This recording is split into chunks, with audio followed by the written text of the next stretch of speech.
കേരളത്തിന്റെ ഓണാഘോഷങ്ങൾക്ക് തുടക്കം കുറിച്ച് തൃപ്പൂണിത്തുറയിൽ ഇന്ന് അത്തച്ചമയം. ഗവൺമെന്റ് ബോയ്സ് ഹൈസ്കൂൾ മൈതാനത്ത് മന്ത്രി എം.പി. രാജേഷ് അത്തച്ചമയം ഉദ്ഘാടനം ചെയ്യും. മന്ത്രി പി. രാജീവ് അത്തപ്പതാക ഉയർത്തും. നടൻ ജയറാം ഘോഷയാത്രയുടെ ഫ്ളാഗ് ഓഫ് നിർവഹിക്കും.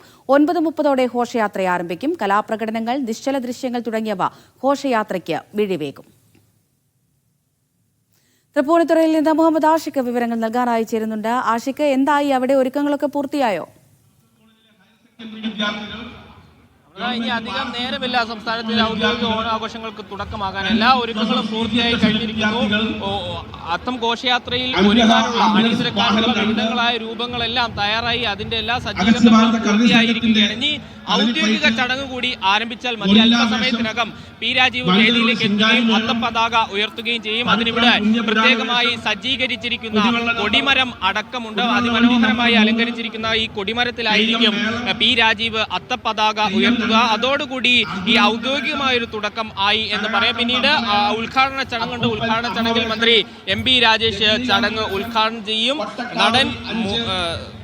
നടൻ ജയറാം ഫ്ളാഗ് ഓഫ് ചെയ്യുന്നതോടുകൂടി അത്തഘോഷയാത്രയ്ക്ക് തുടക്കമാകും. വിവിധങ്ങളായ നിരവധി ആളുകളാണ് ഇവിടെ എത്തിച്ചേർന്നിട്ടുള്ളത്. പ്രത്യേകിച്ച് വിദ്യാർത്ഥികൾ, കുടുംബശ്രീ അംഗങ്ങൾ, സമൂഹത്തിന്റെ വിവിധ നാനാതുറകളിൽ നിന്നുള്ള ആളുകളടക്കം ഈ ഘോഷയാത്രയുടെ ഭാഗമാകാനായി ഈ ഗവൺമെന്റ് ബോയ്സ് ഹൈസ്കൂൾ മൈതാനിയിലേക്ക് ഇപ്പോൾ തന്നെ എത്തിച്ചേർന്നിരിക്കുകയാണ്. ആ ഘോഷയാത്രയിൽ അണിനിരക്കാനുള്ള വിവിധങ്ങളായ കലാരൂപങ്ങളടക്കം ഇവിടെ സജ്ജീകരിച്ചിട്ടുണ്ട്. നമുക്ക് ദൃശ്യങ്ങൾ കാണാം. കേരളത്തിലെ വിവിധ ഭാഗങ്ങളിൽ നിന്നുള്ള കലാകാരന്മാർ അത്തഘോഷയാത്രയുടെ ഭാഗമാകാനായി ഒരുങ്ങിക്കഴിഞ്ഞിരിക്കുന്നു. പക്ഷേ ഇനി ഏതാനും നിമിഷങ്ങളുടെ കാത്തിരിപ്പ് കൂടിയുള്ളൂ. സംസ്ഥാനത്തിന്റെ ഔദ്യോഗികമായ ഓണാഘോഷങ്ങൾക്ക് തുടക്കമാവുകയാണ്. തൃപ്പൂണിത്തറ നഗരം അതിനുവേണ്ടി എല്ലാ ഒരുക്കങ്ങളും പൂർത്തിയാക്കിയിട്ടുണ്ട് എന്നാണ് മനസ്സിലാക്കുന്നത്. പ്രത്യേകമായ സുരക്ഷാ ക്രമീകരണങ്ങൾ, ട്രാഫിക് ക്രമീകരണങ്ങൾ അടക്കം നഗരത്തിന്റെ വിവിധ ഭാഗങ്ങളിൽ ഒരുക്കിയിട്ടുണ്ട്. അല്പനേരത്തിനകം തന്നെ ഈ മൈതാനത്ത് നിന്ന് പുറപ്പെടുന്ന ഘോഷയാത്ര നഗരം ആകെ ചുറ്റിക്കറങ്ങി ഏതാണ്ട് ഉച്ചയോടുകൂടി തിരിച്ച് ഇവിടെ തന്നെ എത്തും. അതോടുകൂടി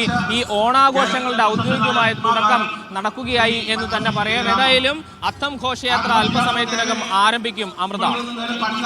ശരി, മുഹമ്മദ് ആഷിഖാണ് തൃപ്പൂണിത്തുറയിൽ നിന്ന് വിവരങ്ങൾ നൽകിക്കൊണ്ടിരിക്കുന്നത്.